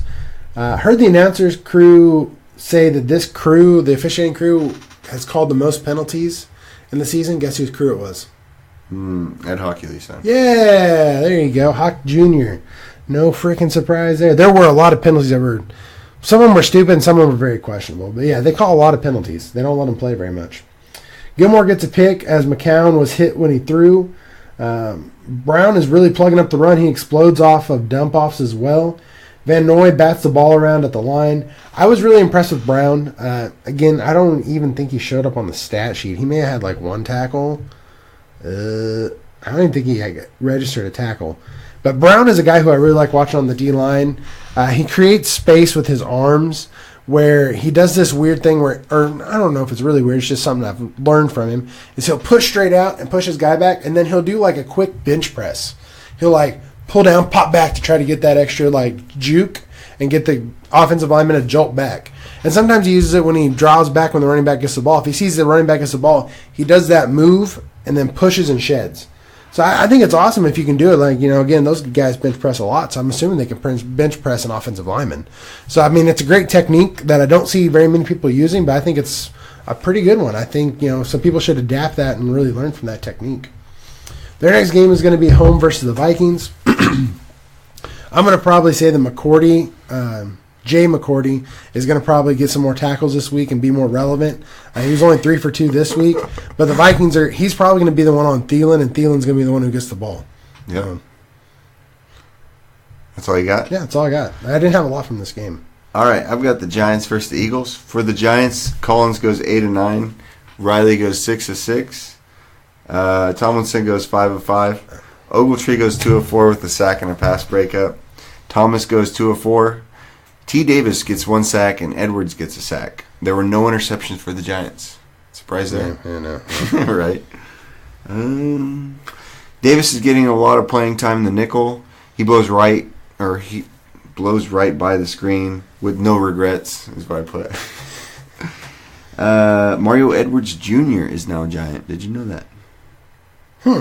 Yes. He used to play for the Raiders. I've always loved him as a Raider, but he struggled to stay healthy, and this was one of his problems. I thought he played,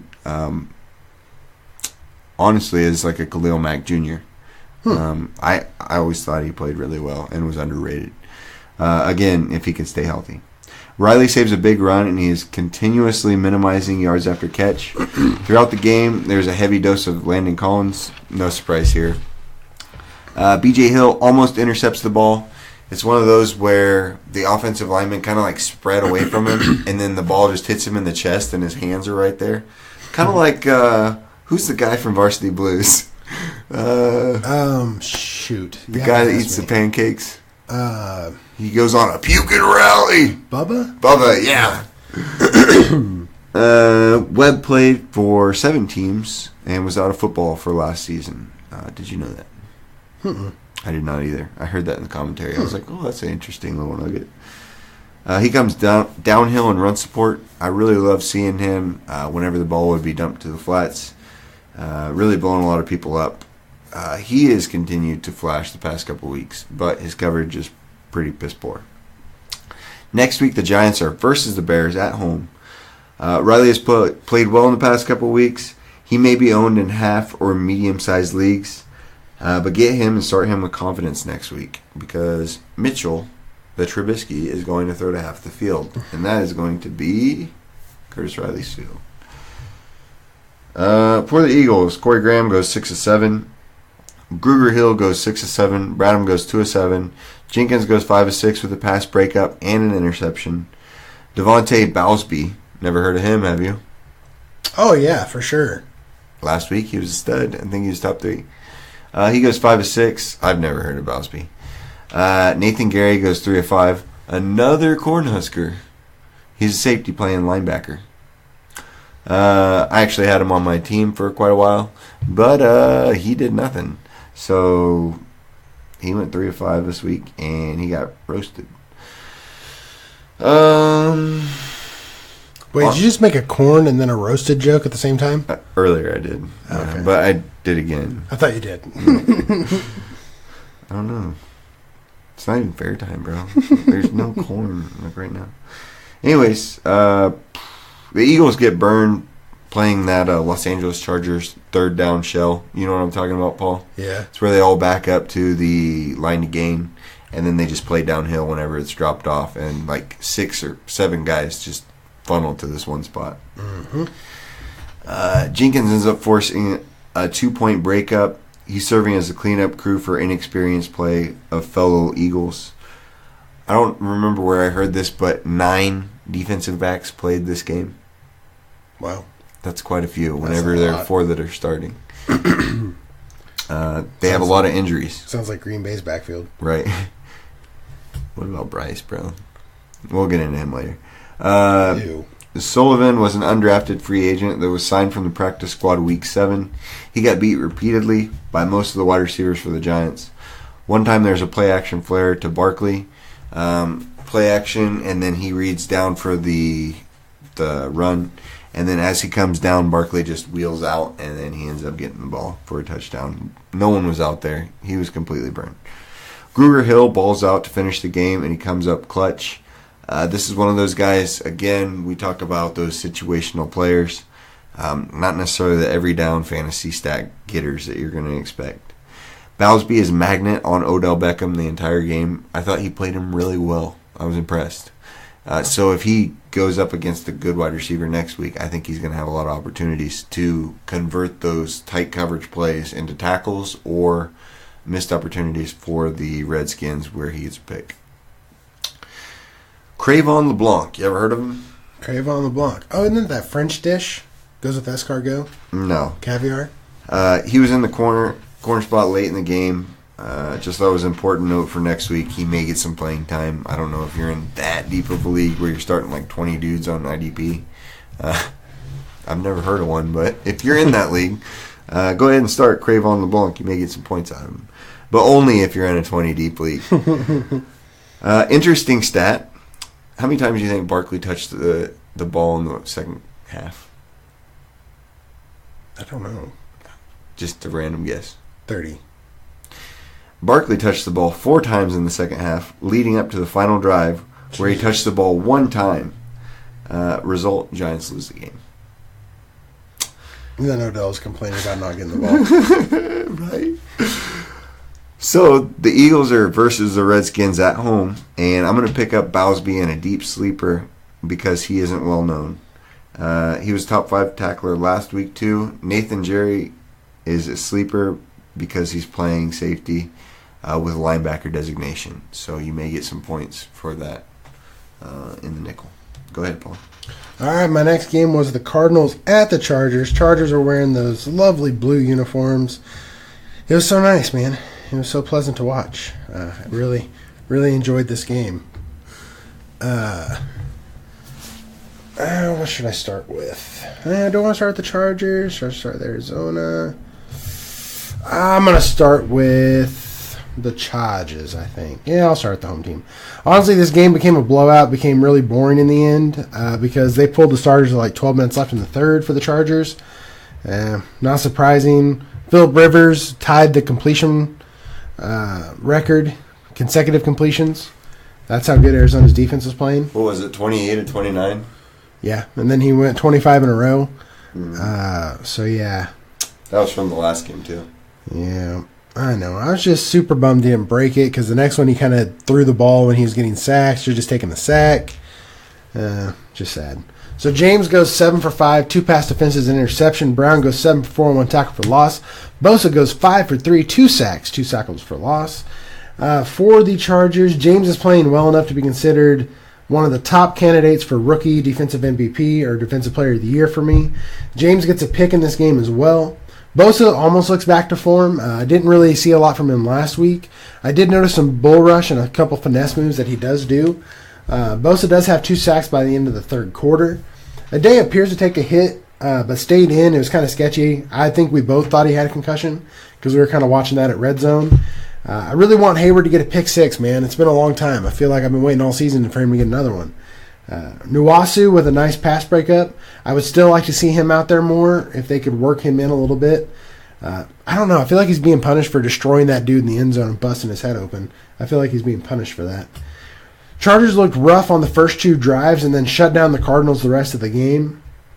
The pass rush played perfect on one drive in particular. They had delayed blitzes and bull rushes by Phillips and Square.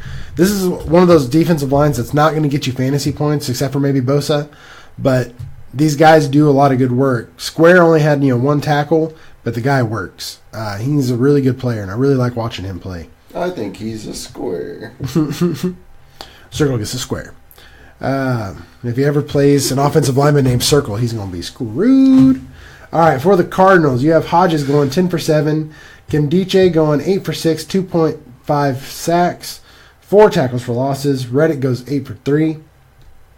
Ben Wickery, he did get whacked. Ben Wickery reacts too late on a Williams touchdown. Kimdiche reads. What did I write? Oh, I put Kimdiche must have read Buck's love letters because he is the diamond in this turd of a defense today. I thought he looked really good, man. I love Kimdiche. This is twice I wrote you down in my notes. Thank you. Have some love letters for Kimdiche. Gunter with a late sack. Bethea is still making plays on the back end almost every single week. Hodges looks like he's going to be there. He's going to be the main tackler on Gordon, but he didn't really have to worry about that because Kimdiche takes out 2 players on an end around and Gordon goes out for the rest of the game with an MCL injury. I would look for Ben Wickery to bounce back in tackles next week. That's wrong. So I guess go Hodges because Bynes is going to be out. If you have Reddick, I guess, go ahead and play him. Yeah, might as well because looks like there's going to be no more Bynes. And their next game is going to be at Lambeau, so tack that up to probably a loss. That's all you got? That's all I got. All right, I've got the Dolphins versus the Colts, and this was the second game with a female line judge. The NFL is becoming more progressive each and every day. All right, Condoleezza Rice, calm down. Let's get her in there, man. That just looks bad on them. I'm sorry. Why? Because I think Condoleezza Rice would be good in a front office role, but come on. I think coach, it's like a demotion. Yeah, come on. You know, she's all about that frontline killing. Right. It's a military thing I don't understand, so you don't get you're it. Just gonna have to the whole covering up the dead bodies and everything else. And, hey, George, we should go attack this country. I thought that was Hillary Clinton. Oh yeah, her too. Anyways, we've got the Dolphins. McDonald goes 9-11. Oh, that was a good segue. No. All right, Jones goes 8-8 with a pass breakup. Spence goes 7-7. McMillan goes 6-7. Alonzo goes 4-6. Wake ends up getting a sack, and Howard gets 2 interceptions. Oddly enough, in back-to-back defensive plays. Raekwon McMillan forces a fumble, and McDonald recovers. So he got a happy McMillan. No? I thought it was got some good ones. You got some good ones in there. I swear I'm not high. Quinn forces a sack, but it was negated, unfortunately. Minka ends up blitzing Jacoby Brissett whenever he realizes that Andrew Luck is out wide. Fitzpatrick was lined up on Luck, and then he's like, oh, crap. He was like, this is a chance to go ahead and blitz. I'm going to go ahead and call my own number. Go ahead and get after the passer. And he's telling Rashad Jones with the backhand, he's like, hey, get out there on Luck. He was like, Luck's not going anywhere. I don't know if he actually said all that, but it looked like all that. He ends up coming downhill, trying to go ahead and hit Jacoby Brissett. But Jacoby Brissett gets the ball out in time, and Rashad Jones T-bones Andrew Luck and hits him in the ribs. Akeem Spence recovers a block punt by Kiko Alonso. Wake ends up causing a forced fumble, and Godchow ends up blocking a field goal. Next week, the Dolphins are against the Bills. I'm going to pick up Raekwon McMillan. He's been playing a little bit better, but I still think Jerome Baker and Kiko Alonso are the dudes to own for the Dolphins. For the Colts, Darius Leonard goes 9-10 with a sack and a Fortnite dance. Walker goes 8-9 with a pass breakup. Gathers goes 4-6.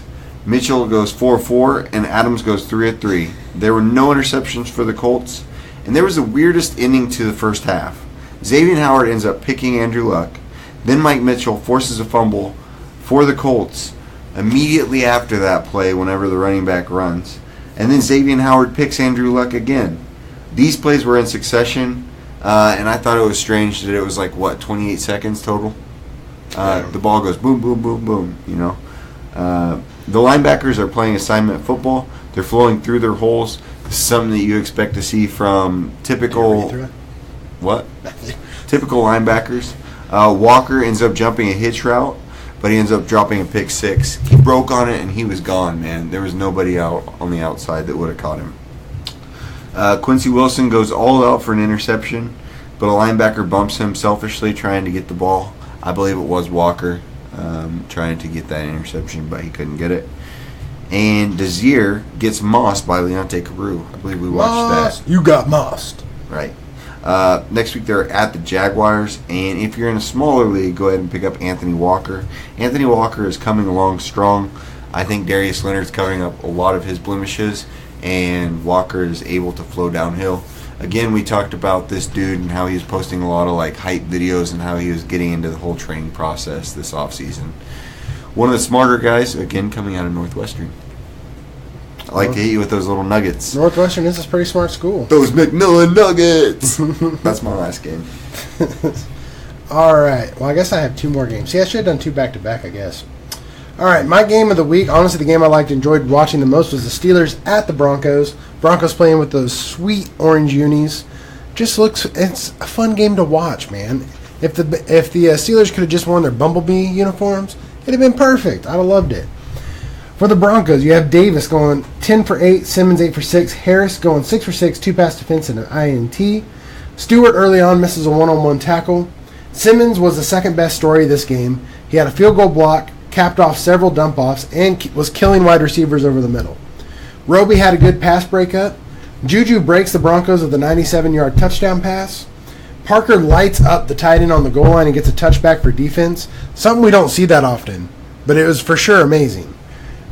Love seeing that. Jewel had a play that I even made you watch twice because I was watching the full game on my phone and you were watching Red Zone, and I was like, watch this play. Jewel took the tight end, shedded him, and then attacked the running game.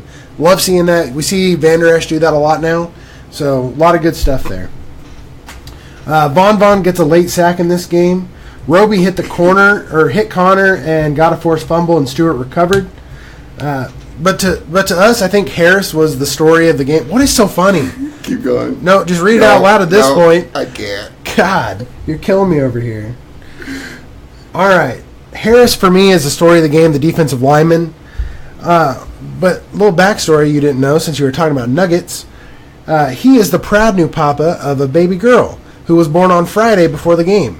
So he even said after the game that he was, kind of excited we saw him all game long, making plays. Right. He even said he kind of teared up after the interception because he looked up where his wife usually is and she wasn't there because she's still in the hospital with the baby. So he's like, that's going to be pretty awesome. I'm going to take this ball and take it. That's going to be one of my kids' first gifts, that I get my kid. Cool. That's a cool story right there, man.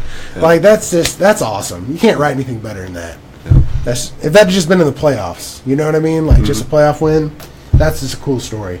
So, again... This one's for John. Yeah, pretty much. So, I didn't get the baby's name. He didn't say it during the interview, but I thought that was a cool story. I would have never known this guy, had this going on unless he wouldn't have got that pick. So, Paul always coming in with the beautiful stories, I try, man. They're real people.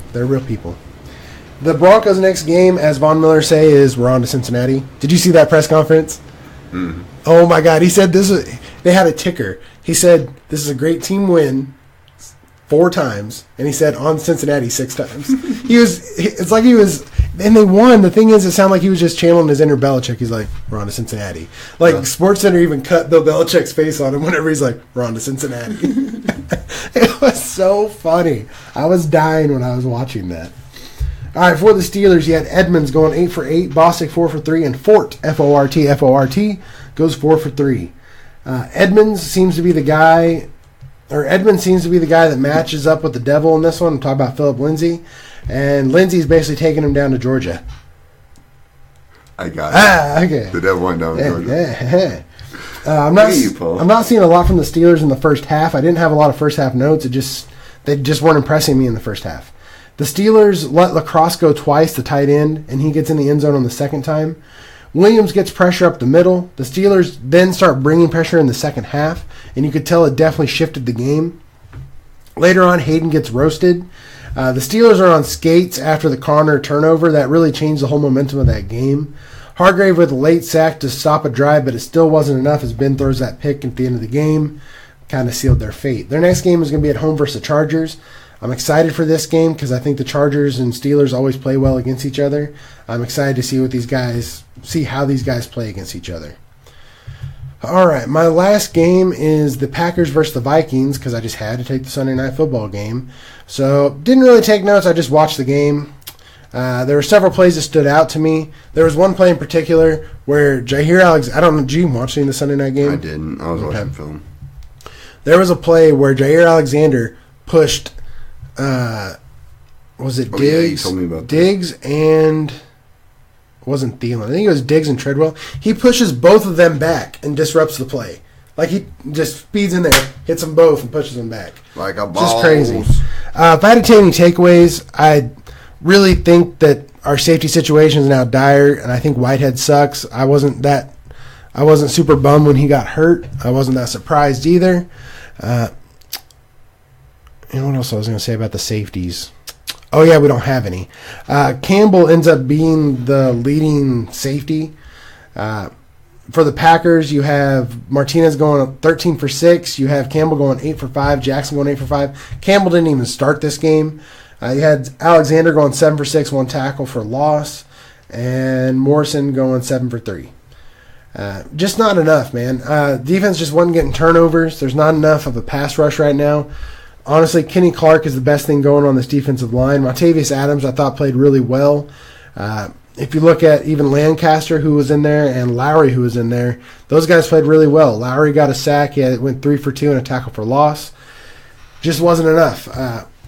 I hate saying this because Jackson was my number one D-back, or number one cornerback in our offseason premium podcast. Mm. But Jackson looks slow out there, man. You know, he needs to figure out a way to make that work for him where he's not getting roasted. Not roasted. Our number one? Or I said he's my number one. Okay. I was about to say Jair was not my number one, but glad he's on the team now. That's good, man. Yeah. Because Jair's got the speed to keep up with these speedier backs. Josh seems to get a little bit. I think he second guesses himself sometimes. At least there's 2 plays where I'm like, dude, what are you doing? Like, you had the coverage. Why'd you stop? Also, I think it doesn't help that Josh Jones is an okay safety, but the fact is what, 4 weeks ago now, Eric Reed was sitting at home doing nothing. You could have had him for nothing. And you had the plan to trade Burnett, which I'm cool with, but you could have brought in Eric Reed for nothing and had production. You know, that shit just kills me. Because it just doesn't help the whole entire team. All right, going to the Vikings defense, you had Richardson going 7 for 3, 2 sacks, 2 tackles for losses. Kendricks going 7 for 1, and Rhodes going 5 for 4. Rodgers was not afraid to throw at Rhodes. And I even texted you Rhodes are open, because early on, Devontae Adams was having it. And Devontae should have had a second touchdown on Rhodes, too. Really? Like, straight had him beat, Rodgers just overthrew it by a touch. I heard Rodgers did that a lot this game. See, and that's what people are trying to make this narrative out of, is that Rodgers is off his game, too. But honestly, there's so much pocket pressure, I'm not surprised, you know? And I don't know why he's not running MVS on slants over the middle. I don't understand that. He has speed, man. Break that middle and make them all move over and then shift someone on the far outside and hit him deep. Rodgers can throw the best deep ball. He has the best Yeah. deep ball accuracy in the league. Throw the damn ball out there, man. Like, run some creative fucking plays. I'm really trying not to cuss, but I feel like I'm going to go on this whole tangent. No. It's the Packers. I get it. It just makes me mad watching people be stagnant. My thing is, do you think because Rodgers has had to play at a next level and try and force some stuff for the Packers to come back in games this season, do you think that is forcing him to do the same whenever he doesn't need to? Yes and no. I think there are a lot of times when the wide receivers are letting him down, too, where they're not getting open where he feels comfortable throwing the ball. Do you think he's missing the checkdowns? No. And trying to go too much? He's been hitting more checkdowns. He's hit more checkdowns the last 2 years than he has in the previous 8. Okay. So, it's just, I don't know. I don't know what else to do. I hate when I say it's on the head coach, but McCarthy's running the plays, and I just don't think there's trust between these two dudes anymore. I just think there is nothing between them anymore. So, it is what it is. The Vikings played good defense, and it was weird. We went into halftime tied, and I felt like the Vikings were kind of dominating the game, but it wasn't really the case. Oh, yeah, Houston won 34-17. Monday Night Football just ended. That's kind of a good story for the Texans, though. They get to play a home game right after their owner dies, and they win. Good story. Good thing the NFL rigs games. You had one of the best touchdown celebrations in the Packers-Vikings game where they did the limbo. That was by far one of the best ones. I even had to admit it. I liked it. I thought it was awesome. But for the Vikings, next week they're going to be playing the Patriots.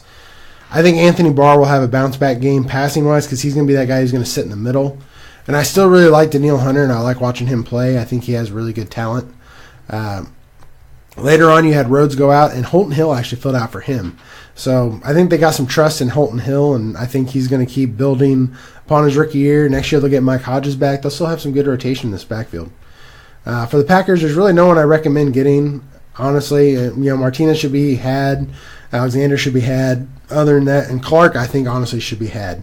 That guy has been a producer at the D-tackle spot for me all season. But that's really all I got in there, because if not, I'm going to get on this whole tangent about what I think we should do in the offseason. Cleveland fans are supposedly making Baker babies right now. All right. Thoughts on that? I mean, I don't know why you want little tiny quarterbacks, but so whatever. Tiny quarterbacks will be done in the league after the next, 3 years. That's whatever. I don't care. I think there just got to be a lot of changes on my team, but we don't talk about our teams very much. I try not to be. This game just pissed me off because I had to sit there and watch it, and I hate Chris Collinsworth, but if Chris Collinsworth and Gus Johnson were on the same commentary team, I would never watch football. Why does he have a football story? Who? Chris Collinsworth. Why? They just came out with one this week. He does? Yes. Oh, my God. I'm not watching that. Here's a guy. No, I can't. I was looking at the comments. They're like, if it doesn't start out with, now here's a guy, I'm immediately turning it off. That is hilarious. God, I can't. And he's starting to look old as hell, too. I noticed that when they were doing the pregame stuff. Mm-hmm. But what I love about football is my dad has never been a huge diehard football fan, but he's kind of morphed into one because I have such a passion. My mom watches it too. But my mom texted me and said, your dad is swearing at the TV more than you do.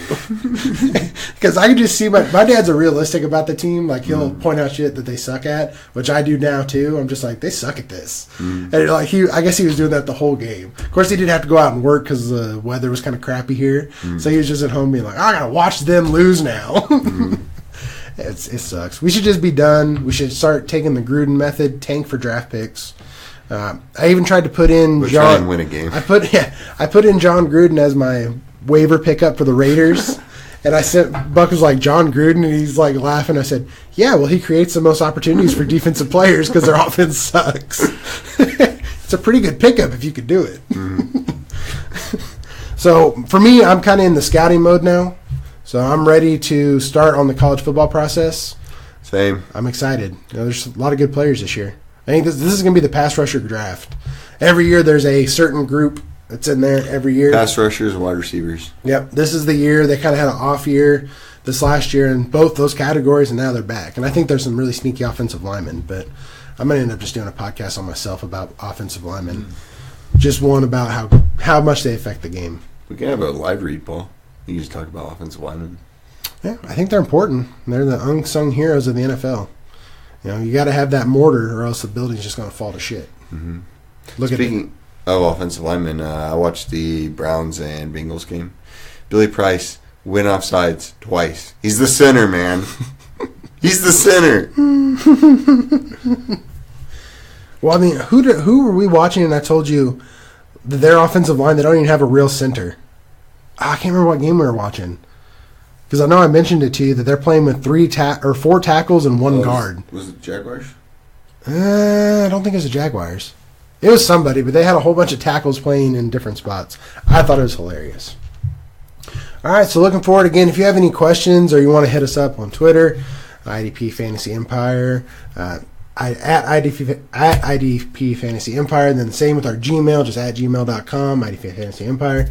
Hit us up. If you have any playoff questions, again, if it's that time, hit us up with questions. We will get back to you as fast as we can, usually pretty quickly. Mm-hmm. We both have our phones on most of the time, so just hit us up. Don't be afraid. Honestly, it's a good time to sign up now because once we get in the scouting process, if you were with us last year, you're going to know how much we put out for that and how much you're going to get out of those premium podcasts. Yeah, we kind of go offline for a little bit with our analysis, and we go strictly draft stuff. Yep. This year will be fun, man. Last year I thought it was a lot of fun. I think this year will be another good one. I think we're going to kind of check out Week 17. We may talk. We'll probably watch Week 16 games. We probably won't cover Week 17. We'll probably watch and just chill. Maybe talk about the highs and lows. Playoffs, probably just do highlights of players that are standing out. I'm sure Paul and I will both watch all the games. Yeah. And then as it goes down to the last 2 teams, it'll make it a little bit easier. We'll start going more news, and then it'll be that draft process thing. Yeah, probably about Week 16 is when I'm going to check out and start doing a lot more scouting. Right. And I'll just keep up on the games. And let's be honest, Paul. You're going to be out Week 14, so. Just teasing. Actually, after this week with my team, I'm pretty much checked out anyway. Wisconsin's not going to a bowl game. Green Bay's sucking, so there's nothing to do. Switch to basketball. It's basketball time now. And we lost to Virginia, so it's whatever. But it's not that bad. I expected that. All right. As always, start building your empire today.